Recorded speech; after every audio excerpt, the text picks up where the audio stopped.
There are moments when time itself seems to bend, as if destiny were moving through invisible paths solely to unite two beings who never stopped vibrating on the same frequency.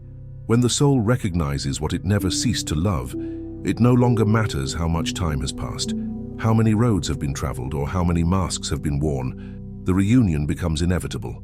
There is a mysterious intelligence at work, guiding silences, distances, and encounters so that what is true can emerge with greater depth. But why do some connections seem to survive even separation? What is the psyche trying to reveal when the past returns with wiser eyes and less defensive hearts? In this video, we'll explore how the inner journey may be creating space for a reunion that transcends both time and ego. Leave a comment below. I am ready to reunite with the love my soul never forgot. According to Carl Jung, the process of individuation, the path through which one becomes their true self, inevitably involves confronting unconscious contents, such as the shadow projections, and the internal polarities represented by the archetypes of the animus and the anima. When two souls reunite after a period of separation, this movement is not merely emotional or romantic, it is profoundly symbolic. It's as if both the personal and collective unconscious conspire to provoke a more mature mirroring, revealing not only the other, but also what has been worked through or neglected within oneself. Jung believed that true love only emerges after the integration of the shadow, the rejected or unknown aspects of the personality, and after withdrawing the initial projections that distort our perception of the other. When we meet again someone who still resonates in our soul, this experience may signal that part of this process of integration has already taken place. The other person ceases to be a projected ideal and begins to be seen as they truly are, with their light and darkness, flaws and depths. Moreover, the reunion may awaken an inner reconciliation between the masculine and feminine principles of the psyche. The animus and the anima are not merely forces of desire or affection, but symbolic paths toward wholeness. Reuniting with someone you love is often, in essence, reuniting with forgotten aspects of yourself, aspects that the other once mirrored, and that can now be integrated with greater awareness. Thus, the return of an old love is less about going back to what was, and more about moving forward with who you have become, more whole, more awake, more real. There are reunions that don't happen on the surface level of life, but in the deeper layers of the psyche. When someone from the past returns and rekindles a flame that seemed dormant, it's easy to think it's simply the return of love. However, from a Jungian perspective, such a reunion can be above all a rare opportunity for shadow healing, that hidden part of ourselves we deny, repress, or fail to recognize. Carl Jung defined the shadow as the set of unconscious contents that the ego rejects because it doesn't identify with them. Often, the shadow is formed through emotional traumas, painful experiences, fears, insecurities, or behaviors deemed unacceptable by society. In relationships, the shadow manifests intensely. We project our unmet needs, ideals, fears of abandonment, and unresolved wounds onto the other. The bond becomes a psychological mirror reflecting all that we have not yet acknowledged or embraced within ourselves. When we part from someone we love deeply, the separation may have been driven precisely by these unconscious forces.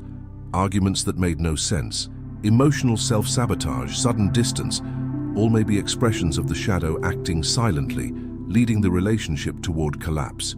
Yet time apart can become fertile ground for self-observation. During this interval, there is space for previously denied parts to be seen with greater honesty. The pain of loss becomes a portal to self-knowledge, and this process is essential so that a reunion doesn't turn into a repetition of the past. When two people meet again after walking their own paths of self-discovery, the reunion is no longer between the same egos, but between more conscious versions of themselves.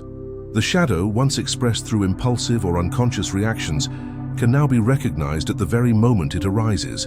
The reunion thus becomes a symbol of healing, not because everything is solved, but because there is now willingness to look maturely at what once caused conflict. It's important to understand that the shadow doesn't disappear. It continues to exist, but its influence diminishes once integrated. And that only happens when there is courage to face what was once avoided. In a true reunion, both people must recognize how their own shadows contributed to the previous separation. It's not about blame or justification, but about taking responsibility for one's unconscious. This posture opens the way for a clearer love, one less hungry for control and more open to mutual growth. The reunion, therefore, is much more than the return of an old love. It is the reactivation of a symbolic field that carries within it the potential to transform unconscious patterns into awakened awareness. The other becomes a clearer mirror, not to confirm old wounds, but to illuminate new paths of integration. By seeing in the other what we once feared or judged, we gain the chance to embrace those parts within ourselves.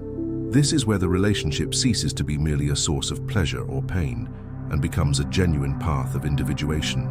If the reunion is embraced with humility and truth, it may represent the moment when the shadow ceases to dominate love. Unconscious dynamics give way to listening, respect, and empathy. Love stops being an emotional prison and becomes a path of mutual liberation. There are no guarantees of eternity. That belongs to the ego. But there is the possibility of living with wholeness, authenticity, and truth, which in itself marks a profound step forward on the soul's journey. Healing the shadow in this context is not only personal, it is relational. What once divided now unites. What once hurt now teaches. And what was once unconscious now becomes living wisdom. At the beginning of any intense relationship, especially those that carry a weight upon the soul, it's common to see the other through a distorted lens, projection. Carl Jung warned that much of what we believe we love in another person is actually revealing unconscious aspects of ourselves that we've externalized.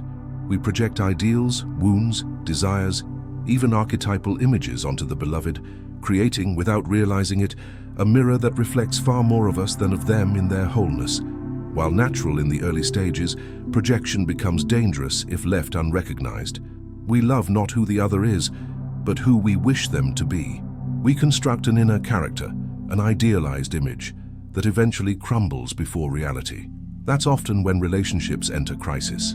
Disillusionment, though it sounds negative, is in truth the beginning of a great truth, the end of illusion. Seeing the other without the veil of projection is one of the hardest yet most liberating experiences one can have. It's the moment when love, if genuine, can finally begin. Jung emphasized that this withdrawal of projection is essential for the maturation of the psyche. Reuniting with someone once deeply loved may serve as the perfect stage for this retraction to occur. Time, experience, and distance provide the space necessary to look again and see with greater clarity who the other truly is. It's no longer a narcissistic love born of need, but a love that recognizes the other as a complete being with their own history, light, and shadow. When the reunion happens, the projections that once sustained the fantasy no longer hold the same power. Two paths then unfold: the rejection of the other for failing to match the inner ideal, or the conscious choice to love them as they are. Feet on the ground, heart open to truth. The love that survives the fall of projections is a love that breathes in reality. It doesn't rely on impossible expectations, nor demands to be saved. It understands, accepts, and grows alongside the truth that is revealed. During this process, it's common to feel a sense of loss. The idealized figure, so carefully built within the unconscious, must die. Yet this symbolic death is necessary so something genuine can be born. When two people reunite and have the courage to cross that symbolic mourning together, a new kind of love can arise, not based on perfection, but on presence. Disillusionment, in this case, is not the end of love, but its rebirth. Another key Jungian insight is that projections may also reveal internal qualities waiting to be integrated. If in the past we projected strength, sensitivity, creativity, or spirituality onto the other, it means these attributes already exist within us, though unacknowledged. The reunion becomes an opportunity not only to see the other more clearly, but also to reclaim these projected qualities and integrate them into our identity. The other ceases to be an external idol and becomes a symbolic guide inward. This path is difficult. It demands detachment, self-responsibility, and deep emotional honesty. Yet by walking it, new forms of connection appear. Love ceases to be need-based and becomes choice-based. Choosing to love a real person, with limits, contradictions, and imperfections, is a rare act of courage. And when that love is mutual, something beyond romance is born: communion. To love beyond the mirror is to love with the whole heart, not merely with inner images. It's allowing the other to be themselves and still staying, It's looking into the eyes of who we once idealized and, even after the myth has fallen, finding something profoundly real there. This kind of love doesn't appear at the beginning. It's built over time, through the fall of illusions, shared silences, mutual listening, and truth. When the reunion reaches this level, it doesn't take us back to the past. It leads us forward, more conscious, more free, more whole. There are events that defy ordinary logic. You think of someone, and that person suddenly reappears after years. A certain song plays at the exact moment a vivid memory surfaces. A chain of improbable events, almost too precise to call coincidence, begins unfolding around you. Jung named this phenomenon synchronicity. For him, it is the meaningful connection between external events and internal states of the psyche, without cause or effect, but with profound symbolic significance. In the context of reuniting with someone your soul has never stopped loving, synchronicities arise as signs that something greater is in motion. Jung believed that visible reality does not exhaust the totality of human experience. There exists a collective unconscious, a kind of universal psychic memory that connects all human beings through archetypes and symbolic patterns. When two people share a deep bond, that link can remain active within this invisible field, even after long periods of separation. The return of someone then may not be mere chance, but the activation of shared, unconscious material ready to emerge into awareness. Synchronicities function as symbolic portals. They arise to draw consciousness towards something that needs to be seen, understood, or lived. When the universe seems to conspire for two paths to cross again, it's not magic in the superficial sense, but a deep alignment between the inner and outer worlds.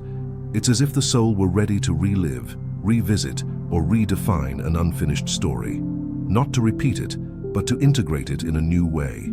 Such reunions carry an archetypal weight. The image of the return of the beloved, or the reunion of separated halves, appears in myths, tales, and religions across cultures. It symbolizes the quest for wholeness, the return to the essential. When these stories manifest in real life, they touch deep dimensions of the being. They awaken emotional and spiritual memories not always accessible to reason, but powerfully resonant within subjective experience. It's important to understand that when we experience synchronicities, consciousness is being called to awaken. Through these signs, the universe invites us to pause our habitual mode of living. There is a summons to look beyond the obvious, to listen to what the soul is trying to communicate. And in the case of a soul-level reunion, this call is even stronger, for love is one of the most transformative forces in the psyche. It destabilizes, reveals, heals, and confronts. That's why Jung saw meaningful relationships as one of the greatest laboratories for individuation. If two people reunite after a time apart, and that reunion is surrounded by synchronicities, it may signify that something unresolved still lingers in the soul's field. Yet this doesn't necessarily mean the purpose is to rekindle the relationship as it once was. Often the reunion serves to close a cycle, to bring awareness to what was left open, to forgive, to release, or simply to honor the beauty of a bond that, even if it no longer exists in the physical world, has left deep imprints within. In other cases, synchronicities indicate that a new cycle can begin, not as a repetition, but as an evolution of the past. The quality of this new moment depends on how much each has journeyed toward their own inner truth. A soul can only truly reunite with another when it has already reunited with itself. Otherwise, even with all the universe's signs, the connection may not flourish. The key is to welcome synchronicities with attention and reverence. They should not be treated as absolute certainties, but as symbolic messages. They point, suggest, provoke, but never impose. The conscious choice to follow or not that call is always personal. It is consciousness that gives meaning to the symbol, not the other way around. Therefore, when the universe seems to bring two paths back together, it's not merely about romantic destiny. It's the soul responding to a call from the collective unconscious, opening space for something profound to manifest. Through synchronicities, life invites us to participate actively in our own transformation. And reuniting with someone who still inhabits our dreams may thus become one of the most sacred events of our psychic journey. Within every human being exists a psychic polarity that transcends social definitions of gender. Carl Jung called these polarities anima and animus. the feminine principle within a man's unconscious and the masculine principle within a woman's. These archetypes are not abstract ideas, but living forces that influence how we feel, choose, relate, and project our expectations onto others. When we reunite with someone who still awakens love in our soul, that meeting may symbolize, on a deeper level, an inner reconciliation between these opposites. According to Jung, the anima represents qualities such as sensitivity, intuition, receptivity, and emotional depth, while the animus embodies logic, strength, direction, and assertiveness. When these forces remain unintegrated, we project them onto our partners, generating dependency, conflict, or idealization. A reunion with someone from the past can thus manifest an internal transformation, the moment when the psyche begins to integrate these polarities instead of seeking them solely in another person. During the first encounter, these forces are often projected intensely. A woman may see in her partner the ideal animus, strong, protective, decisive. A man may see in his partner the perfect anima, loving, inspiring, mysterious. Yet as the relationship evolves, these projections begin to fade, for no one can perfectly embody an archetype. The wear, conflicts, and even separation often arise from the unconscious frustration that the other cannot sustain this ideal. But when time passes, and both have walked their paths of self-knowledge, the possibility arises that, upon reuniting, these projections are now more conscious and less dominant. The woman no longer needs to see her strength in another, because she has found it within herself. The man no longer demands deep sensitivity from the other, for he has begun to cultivate it in his own being. In this new scenario, the reunion occurs between two individuals who have each begun to integrate their inner opposites, and it is here that love can flourish more maturely and authentically. This reunion symbolizes something greater than the mere desire to be together again. It represents the harmonization of inner aspects once in conflict. The relationship ceases to be a battlefield of needs and becomes a space for mutual growth. The integrated anima makes the man more sensitive to pain and beauty. The integrated animus makes the woman more assertive and grounded in her truth. And in this dance of balanced polarities, a new kind of connection is born, one sustained not by lack, but by wholeness. Jung stated that the inner marriage between anima and animus was one of the highest stages of individuation. The true reunion of love, therefore, doesn't first occur outwardly but within. When this symbolic union between the inner masculine and feminine takes place, external choices begin to reflect this new inner order. One no longer seeks a partner to fill what is missing, but to share what already is. The relationship becomes a mirror, not of lack, but of fullness. That's why reuniting with someone who still touches your soul can carry a deeper meaning than simply longing for the past. It can mark the moment when inner archetypes align to allow a new expression of love, freer, truer, more complete. This kind of reunion is not driven by unconscious impulse, but by a symbolic call of the soul to live a love that reflects achieved psychic wholeness. By recognizing in the other the symbolic reflection of the anima or animus, one can honor the bond with reverence, but without dependence. The other is no longer the bearer of what's missing, but a companion on the journey of being. The relationship becomes a space where both can continue integrating one another's inner worlds, respecting differences while strengthening similarities. This is the true alchemy of Jungian love. When such reconciliation occurs, the reunion becomes sacred, not because it fills a void, but because it celebrates a union already begun within each soul. And what is born from this inner meeting is a love that doesn't need to dominate, prove, or demand, only to be. A love that flows from the totality of the soul, not the division of the ego. Some reunions are not mere coincidences, but living expressions of a deep journey unfolding within the soul. When two people meet again after time apart, it's not the past returning. It's the present revealing itself, carrying the marks of inner transformation each has lived. Analytical psychology shows that such a reunion can be an invitation to integrate the shadow, withdraw projections, recognize synchronicities, and balance the inner opposites within the psyche. It's not only about loving another person, it's about loving with greater awareness, presence, and truth. If you feel that the universe is opening paths for you to reunite with the one your soul still loves, perhaps it's time to listen to that call with an awakened heart. Every experience carries a greater meaning, and it's up to you to embrace it with courage. If this message has touched your journey, subscribe to the channel now and activate the notifications so you don't miss the next videos. And be sure to watch the suggested video on the screen. It may deepen your understanding of yourself and of the mystery of soul reunions. Transformation begins the moment you choose to look within. The next step is yours.